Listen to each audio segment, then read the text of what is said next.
Cardano alum at Kavinsky Crypto, where we keep you in the loop on all the latest trends and news on crypto and blockchain technology. Today, we have two very special guests in the Cardano ecosystem on our show today. We have Darma Wardhana from Kita Cardano and Paul Brisk from Chainsmart. So you two want to wave to the camera, you can. Hello. Thanks for having us. Thank you for being on the show. I know we covered your show before, I think last week, and then we connected on Twitter, or I guess X as it's called now. So I want to dive more into your project and what you're doing, just really amplify all the good work that you're doing, since I love seeing projects with actual utility on the show and stuff that's actually making a difference in the world. So my very first question for you is, how did the two of you get into the blockchain space? How did you two start working with one another? And did either of you have some skepticism, either getting into blockchain or starting a project in this space? Either of you can go first. Darma, why don't you, I'll let you kick off. Okay, sure. Hello, my name is Darma, and I'm from Kita Cardano. It's a local community that me and my friends are building in Indonesia. And yeah, the first thing when I jumped into the blockchain was when my brother told me and informed me about this Cardano. And yeah, the more I get deeper into my research and the community and the technology, and yeah, it really makes me want to jump in more deeper into Cardano. At that moment, I'm just doing an NFT and stuff, and do my own research. And one thing that we would like to do with the local community is to give them a free education and to bring more new people to come into Cardano. And then yeah, it's happened to me when my first project is I'm releasing an NFT lifetime ticket for the one of the biggest local festival music in Jakarta, and it's quite remarkable. So my brother make a few meetings with Paul from Chainsmart, and finally we decided to work as a collaboration with Chainsmart and try to bring a solution for event ticket here in Indonesia. So yeah, I guess that's the reason why we built this project. Maybe Paul has something more to say. Okay, so how I got into blockchain. So my background is consumer payments, and I became aware, I guess, through the work I was doing in consumer payments about Bitcoin. So that's probably about a decade ago. And in all honesty, didn't get it then, but I was looking at through the lens of a consumer payments person. And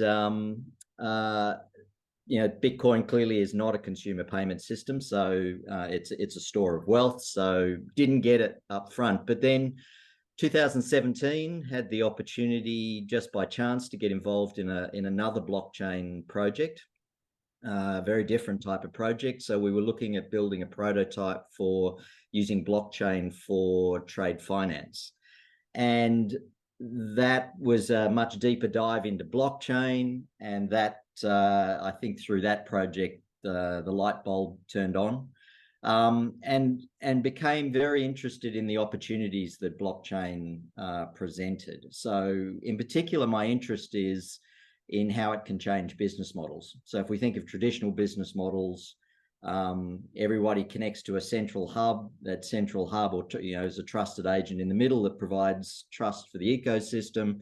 Everyone has one connection into the hub. So blockchain provides the opportunity for allowing us to share the value created in the community with the community users, and we bypass the hub in the middle. We can go peer-to-peer. Now, also from a business perspective, those traditional hub-based environments tend to create value linearly because one-to-one connections. We get a decentralized environment, and so we can create value potentially exponentially. And of course, blockchain is the thing that allows us to do that. It provides the trust in the middle. So on that, just purely on that principle, that theory, we founded Chainsmart. So based in Jakarta, with some like-minded Indonesians back in, Chainsmart's only about 2 years old. We're pretty much still startup. But our objective is to build blockchain solutions. We're a blockchain technology company. We build blockchain solutions, and the driving principle is decentralization. So how do we create business models and business environments that are decentralized? So NFT tickets is obviously an example of that. So our collaboration with Kita Cardano, as Darma said, I've known Darma's brother Wisnu for a few years now. When we met, we discovered we had some similar beliefs, similar understanding of what blockchain could do and blockchain could deliver. And so our synergy, or the relationship with Kita Cardano, is actually a great synergy, because we're a blockchain company, but we don't really understand much about event organization or have the contacts in Indonesia for ticketing. Kita Cardano does. Darma's certainly been involved in NFT ticketing in the past, has the contacts with event organizers, particularly in the independent music industry. So there's an opportunity for us to get together to build something. So that's what we're hoping. You talked about skepticism, or you mentioned skepticism. Do you have any? Yeah, some people did when they were getting into the blockchain space in the beginning. If it was brand new technology for you, it was like a brand new space for you. Was that something that you were skeptical about? It seems like you weren't skeptical with each other since you had that connection with your brother, but in the space in general, did you feel welcomed, or what made you not skeptical and actually want to work on this? Yeah, so I tend to suffer from too much optimism rather than Okay. skepticism. But I mean, it's still very early days in the blockchain industry, and we're a startup. We've been operating for 2 years. I guess I've been playing around in the blockchain space now for 5 or 6 years. It's still tough. So there are still lots of barriers. There's still lots of people out there who don't believe in blockchain. So it's at the moment it's still tough going, but you just keep on trying paths, and you keep on looking for opportunities where you can actually create something of value. And so we're looking for opportunities to create real systems that provide benefit that are based on blockchain. And so I think this NFT ticketing is an example of that, and as are some of the other things that we're working on in Indonesia. So yeah, skepticism because through the hard knocks of trying to make this work, but no, optimistic, very optimistic for the future. How about you, Dharma? Did you have any skepticism getting into the space? It seems like you were more on the event planning side of things before. So was this a whole new thing for you getting into blockchain and the whole blockchain community? Yeah, I don't think skepticism is something that I'm afraid of, because when first time I knew about Chainsmart, and Chainsmart is already an established company that already built a lot of products in partnership with local institutions, university, and even commercial bank in Indonesia. So I personally had no doubt to work together with Paul and Chainsmart team. Yeah. And I'd echo that. Yeah, I've got no skepticism working with Kita Cardano, but I recognize there are barriers in the industry, yeah, and still are. Great to know. I guess we'll dive into the next question. Can you talk a little bit more about your NFT ticketing platform? How does it work, and what are some of the use cases of it? I know definitely I live in New York City, so I love seeing live music, but I get really annoyed when the ticket scalpers get in the way and I can't see a band that I really want to see. Tonight I'm actually going to see a sea shanty polka folk punk kind of band in Brooklyn, but it's a tiny venue, so that's not the kind of thing that's prone to ticket scalping. But whenever it's a big band or a big event, you have to like wake up early and make sure you get the tickets like within that hour window in New York, or else all the ticket scalpers will get in there and it's impossible to see a large band. So yeah, tell me about more of the use cases, how it works, and I guess how you started and what your team is made up of. Yeah, so let me talk about the solution. So we're trying to address some of the issues that you just mentioned. So we've already built a prototype. It's a full end-to-end NFT ticket solution, and it uses Cardano blockchain. And I guess our main design principle was that we're aiming for mass adoption. And what do I mean by that? Essentially, our ticket holders don't necessarily need to know that they're using blockchain. So they don't need to be crypto savvy or technical. You know, they just need to know that they're opening an application on their mobile phone and there's a ticket there, and they can open it and they can display a QR code and access the event. They don't need to know that actually what their ticket is sitting on, that their ticket is actually an NFT and that it's sitting on a Cardano wallet. So we don't even use the term wallet. We're trying to avoid crypto terminology. So they just need to know they've got an application. What we've built consists of three parts. I said we've tried to make it end to end. So there's a back end ticket platform, which is a blockchain application effectively, which tracks the usage of the ticket. So has the ticket been used, or is it still available to redeem for entry or free merchandise or whatever it is that we can program into the ticket. So the ticket issuer connects to our system. When they sell a ticket, they sell us some information. We mint an NFT ticket, we put it onto the Cardano blockchain, and then we send it to the ticket holder's wallet address, but to their application. But it is going to an address on the Cardano blockchain. So that's the first part of it. That's the back end. We've also built a ticket scanner application. So this is a mobile phone application that anybody at an event, so at the door or behind the bar, where whatever it is, they simply can scan the QR codes that are presented, and the scanner connects in real time back to the back end. The back end does any checking against the blockchain. The most important piece is the front end. So the consumer facing application sits on a mobile phone. As I said, it's actually a Cardano wallet, but the user doesn't need to know that. And it can hold ADA, you can send, you can receive, it can hold NFTs, so it has wallet functionality.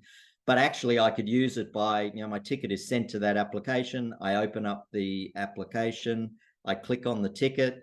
The ticket, if it's an NFT, can contain an image, a unique image, a collectible, depending upon the event. So you see that image in the application. You click on that image, it flicks around, and you've got a QR code. And so you can scan that QR code. You can also see the items that are programmed into your ticket to be redeemed. So that's the system. We've tried to make it very simple to use. In fact, we've got a demonstration up on the web at the moment. And of course so at the moment it's prototype. We've applied for along with Kita Cardano, along with to the Cardano Catalyst Project Fund number 11. And we, with that, if we get that funding, if we're successful, we will take the ticket platform to market.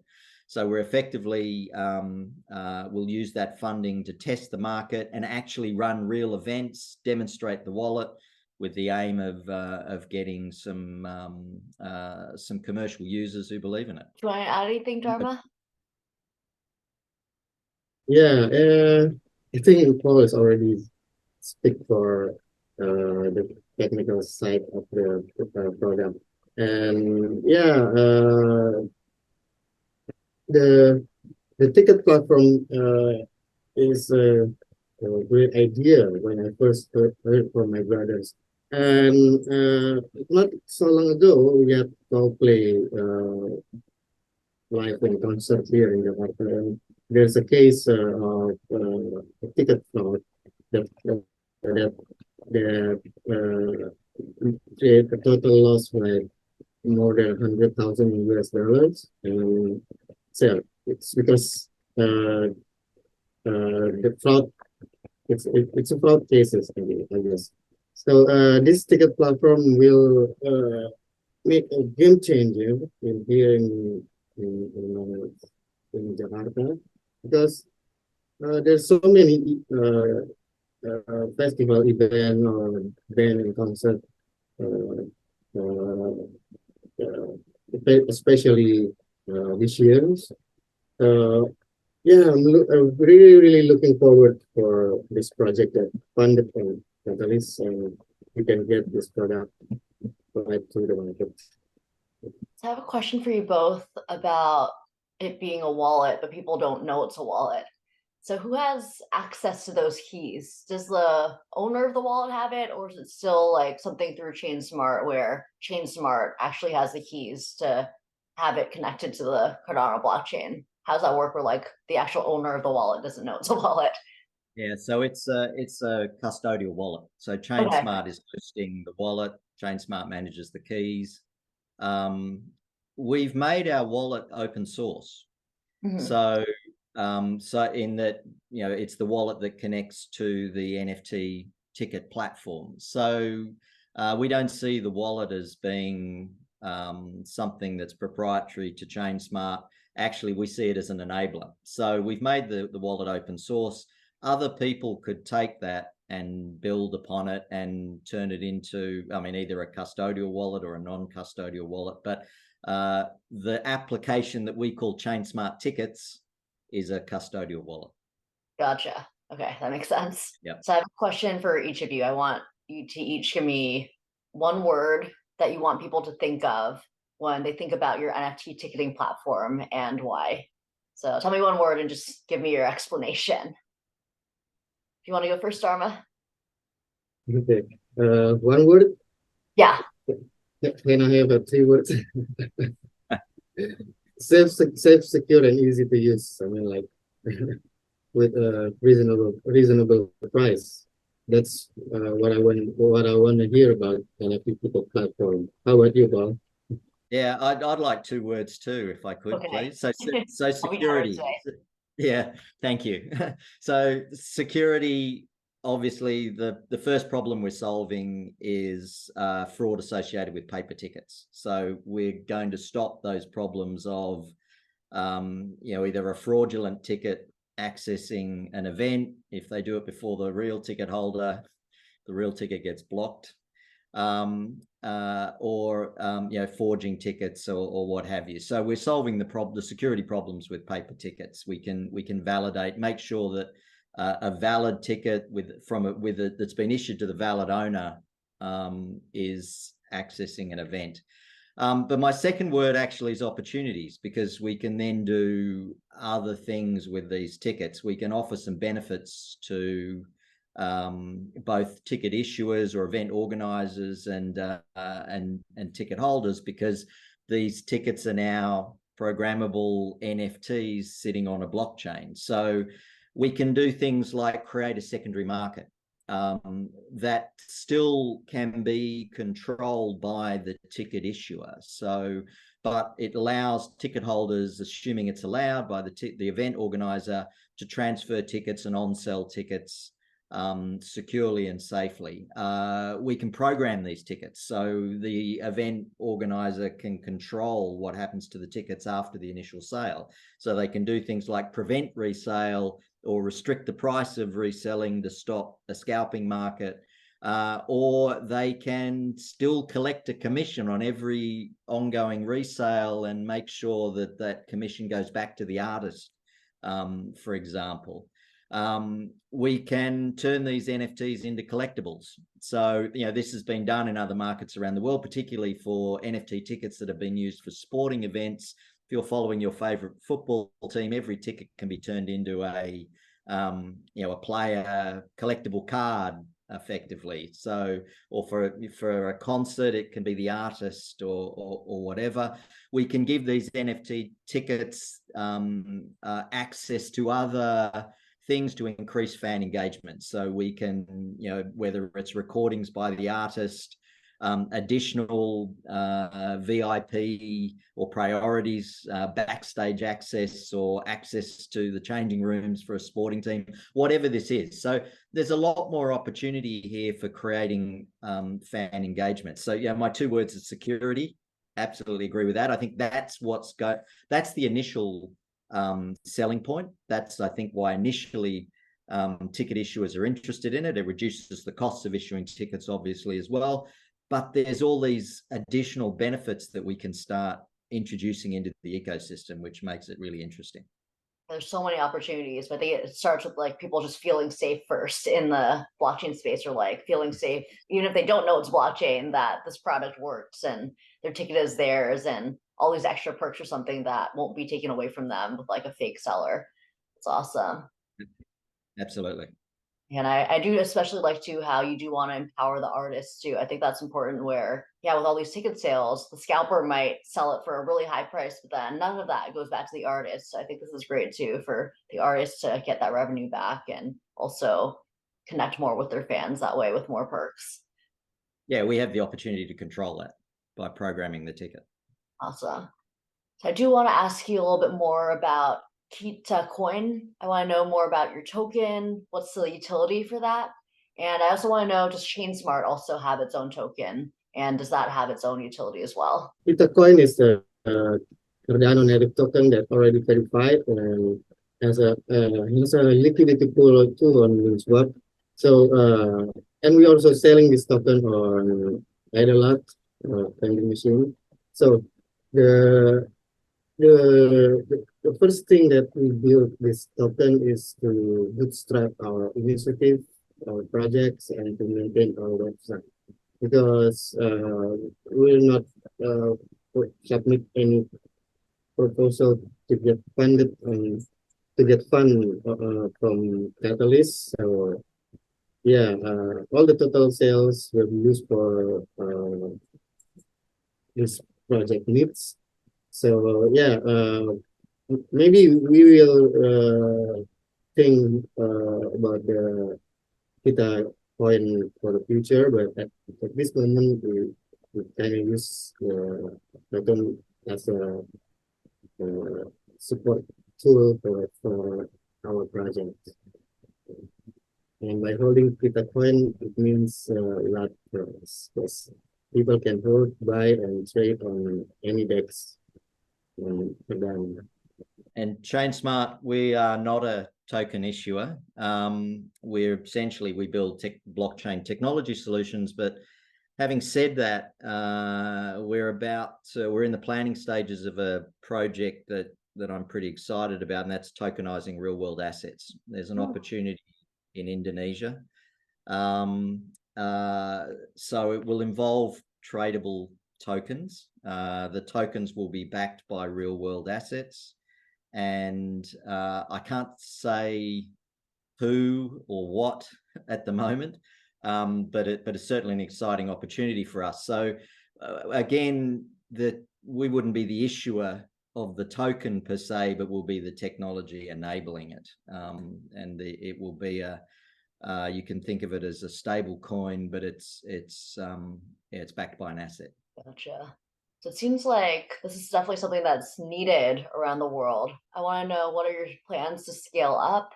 And are you currently developing plans with developing countries? And how would that work with developing countries to use this technology? So we're really at the beginning of this journey with the NFT ticket platform. So as I said, we built a prototype, and we're looking to take it to market in Indonesia. One of the mechanisms we're using to kickstart that is we're in this race for the Cardano Catalyst project fund number 11.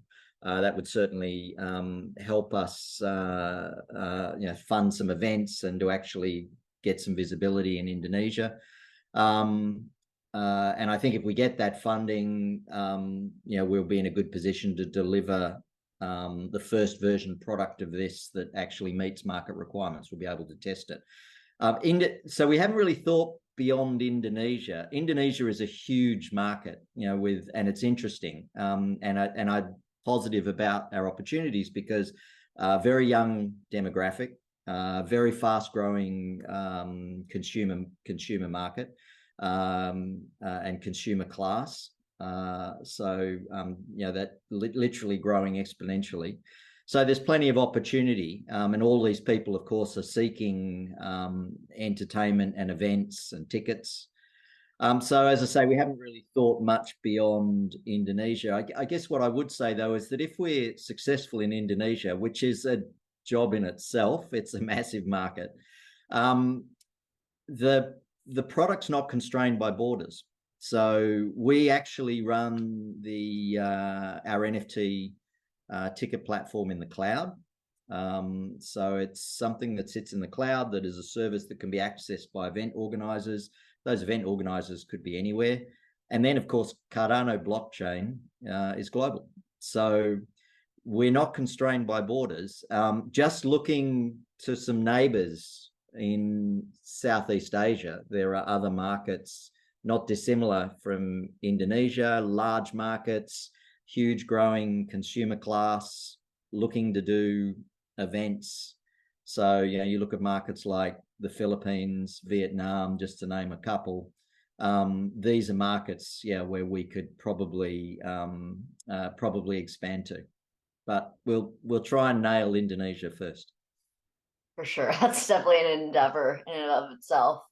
I want to know, though, the blockchain itself has no borders, but regulation does. I know, especially in the United States where I am, there's going to be more federal regulations with blockchain technology, with crypto. So how are you planning to grapple with that? And even if it's on a borderless blockchain, how are you trying to maybe work with some governments that might be more restrictive on crypto and blockchain technology in the future? Or have you thought about that yet?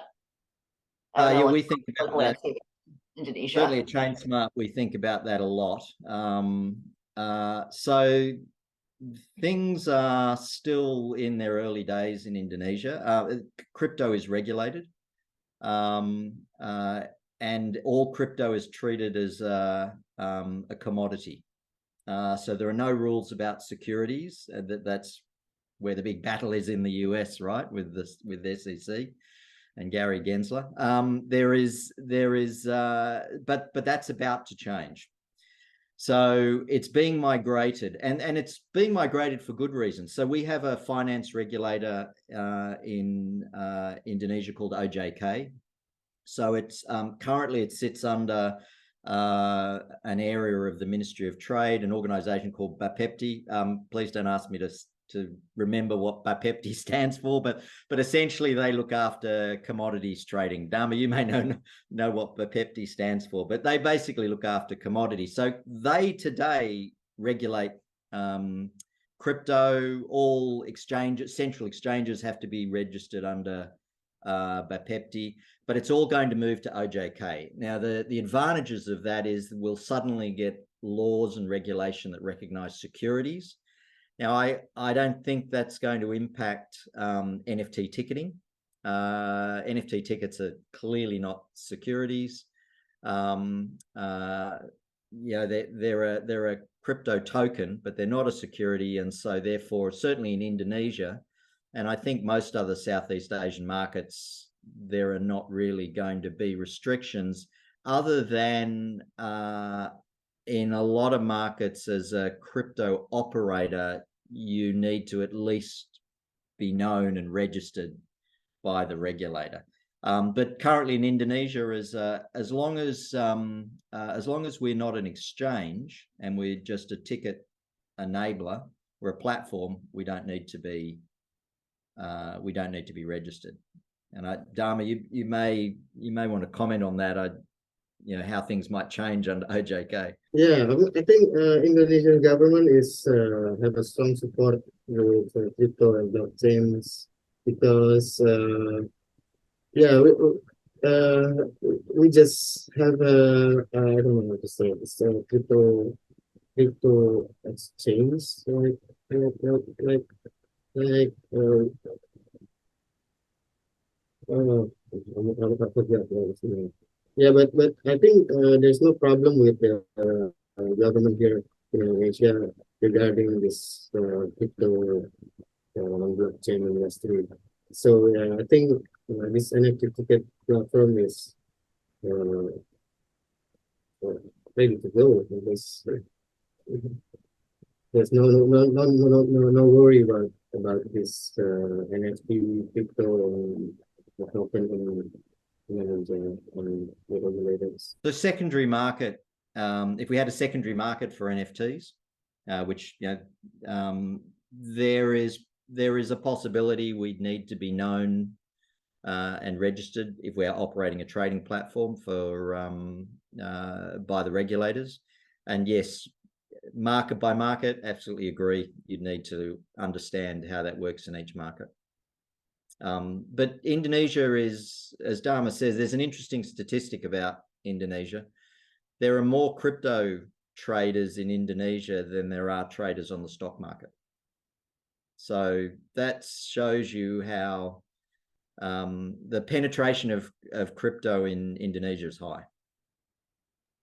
I didn't know that, but yeah, that's wonderful. And it seems like it's a good place to start your project to see it work with such a large audience, and then later on scale up and try to get around all the other regulators in other countries. But yeah, I had no idea that there's more crypto traders there. Wonderful. I want to go on to our next question. My background's in climate science and policy, so I'm always interested in environmental commitments for different projects. So I was wondering, do you have any commitments right now or plans for environmental sustainability for your project? I think by using NFT as a ticket platform is we are not using any paper, so it's paperless, right? So I guess it's already yeah we do something for environmental. Yeah, I think. Yeah, I think I'd point to the same thing. We're removing paper, and then I think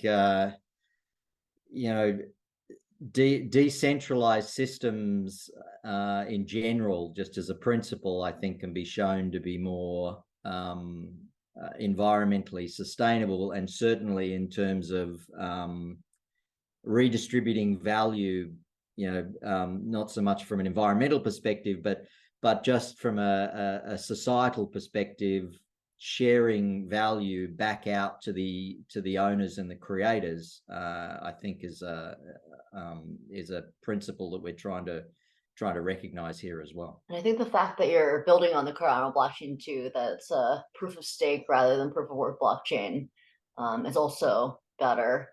And using NFTs on Cardano is better than some other chains that are a little bit more energy intensive. I am going to go a little out of order. I want to jump to one question first, then circle back to another one. But I do want to know, why did you both end up choosing the Cardano blockchain? The reason why I liked it personally was the energy component of it, but people have a lot of different reasons why they liked Cardano in the first place. From Chainsmart's perspective, I'd put it down to three things. Performance. So we know what we're dealing with in terms of performance. It's reasonably consistent and fast. And then the second thing is pricing. So for NFTs, minting NFTs, trading NFTs, again, predictable, stable pricing, which is not the case on some of the other, maybe a particular larger blockchain, where price can change dramatically. And then the third thing, which has actually only become apparent to me in applying for this fund through the Catalyst project, is a very vibrant developer community and a foundation, the Catalyst project, that clearly is incentivizing and encouraging ideas and solutions. So this is a real enabler for us, because this would be harder for us to do without the ability to do this funding. In going through, this is actually the second time I've been through a Cardano fund. We weren't successful with the first one. With Kita Cardano's help, we're a lot more positive about this one. But the mood or the culture of this community in Cardano is actually very encouraging. So it's it's positive feedback. People will tell you where they think you can improve, as opposed to trying to cut you down, which is sometimes the case in the crypto industry, particularly between competing camps. So yes, no, that for me is the reason for Cardano. What about for Kita Cardano, Darma? Yeah, when I first discovered Cardano, the first thing that really impressed me is when I found out that staking my wallet on Cardano, I don't have to lock my assets. So this is something I never find on any banking system or any other blockchain out there. So, and then it's very secure, fast, and for the transaction, and also the community itself is very supportive to each other. Yeah, just like what you did with your video on YouTube about our project. So and then yeah, and the development of the Cardano is quite remarkable for me. And then when we talk about Catalyst Fund, like everyone can always participate, and everyone can get reward by participating in Catalyst. You can be a proposer, you can be a proposal reviewer, you can be a voter, and everyone get reward for participating in the Catalyst. So yeah, there's a lot of opportunities that Cardano can offer to me, and yeah, that's why I choose Cardano as blockchain to build any project that align with my interests. Yeah, it seems a lot of people like the Cardano community for the strong sense of community. And because there's so many people involved who want to support each other, there's a lot of resources too for projects like these. So yeah, super appreciative of combos like this too, to get to know more people in the community, and for people in the whole like online community to get to know you as well. I do want to ask you too, I want to know if there's any collaborations that you're allowed to talk about right now on the show. I know there's some that maybe you're not allowed to talk about, but what kinds of collaborations are you looking into, and what collaborations are you working on that you're able to share on the show right now? My current project right now is with Cardano and with Chainsmart. But me personally, I have a few projects in Cardano. One is the majors NFT that I'm onboarding a lot of musicians to jump into Cardano. And another project is I'm doing a project with a local indie painter. It's a NFT with the utility. It's just artwork, and it's already on the Create marketplace.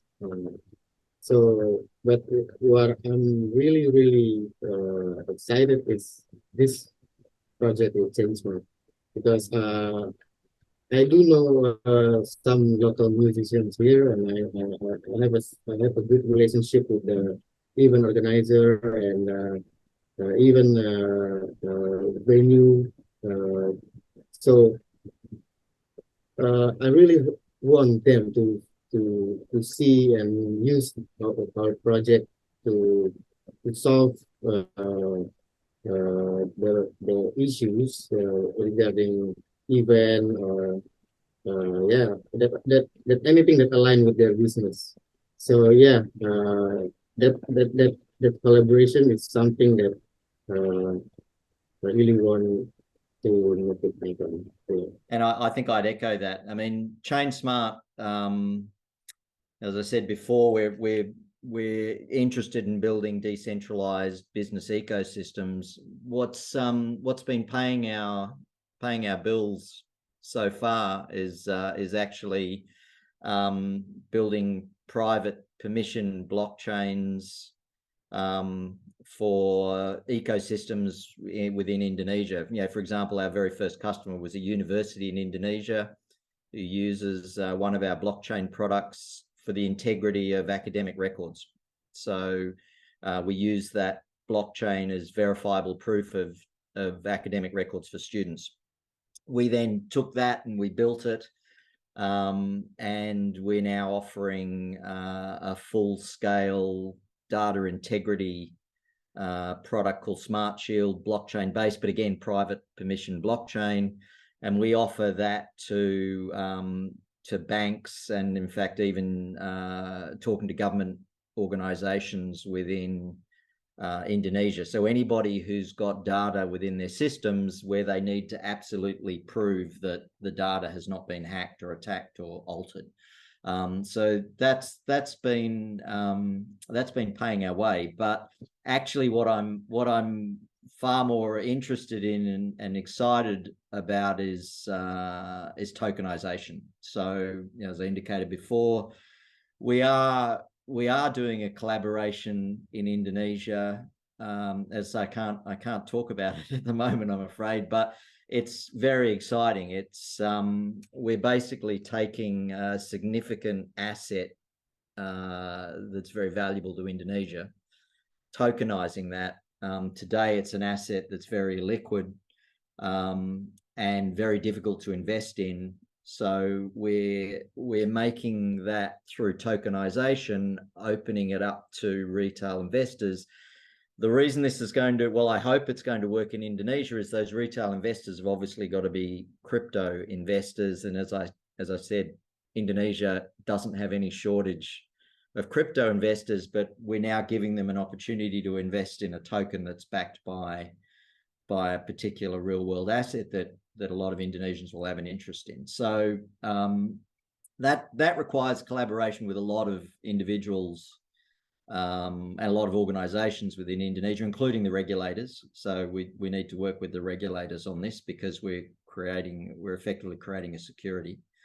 But the other area, I think Kita Cardano, the work we're doing with Kita Cardano on this is just a classic example of where we as a technology company can work with somebody who's invested in a particular community, and through decentralization we can start building a system that hopefully, you know, creates new and interesting opportunities for the participants of that ecosystem. You know, just constantly on the lookout for those sorts of opportunities. For sure. So last question I want to ask you, how can our online community here help you, maybe even collaborate with you? What are the best ways to reach out and get involved? Actually, to come to ticketed events in Indonesia. Yeah, actually, everyone can get involved in this with Kita Cardano or Chainsmart. We also have a Twitter, website, and Discord, so everyone can join and share their ideas and thoughts with us to anytime. So yeah, if anyone want to keep contributing to us and want to support us, just come join our Discord, and yeah, we can discuss anything. And I'd also say, of course, that, you know, if the convincing crypto community, if, you know, one way to get involved in Cardano is obviously through the Catalyst project. So you get to actually participate by reviewing and get rewarded with ADA, but you get the opportunity to participate through reviewing, voting on proposals. I think blockchain is about sharing value amongst communities. So we've got to get over this speculation on coins that have no use case, the fraudsters, the scalpers, that unfortunately the industry has attracted over the years. But I think we slowly seem to be working our way through all of that, and we start building real world applications. The next stage for blockchain is mass adoption. So we've clearly attracted the innovators and the early adopters who've seen the value of it, attracted a whole lot of flack for doing all of that, but we now seem to be moving through all of that. The next stage is mass adoption. You've got to start building systems that, as I said before, where the users might not even know they're using blockchain, but they're protected by it, and they're offered these benefits, and they're sharing in the rewards because there's a blockchain there. Awesome. I'll definitely have your Discord and your Catalyst links in the description if anyone wants to get involved through that. And yeah, thank you so much for being on the show. I know there's this big time difference, so I'm super appreciative that you got up and you decided to talk about your project with me. I know there's a lot of excitement in the community for projects like this, so I'm excited for people to watch this episode. And if you have any other updates, definitely let me know. And I'd love to have you maybe again in the future, since I love supporting projects like these. But yeah, that's it for us today. Feel free to like, subscribe, and comment your thoughts. Feel free to share this with your friends if you enjoyed this content. I'll see you next time, everyone. Bye. Wait, bye. Bye. Thank you for having us.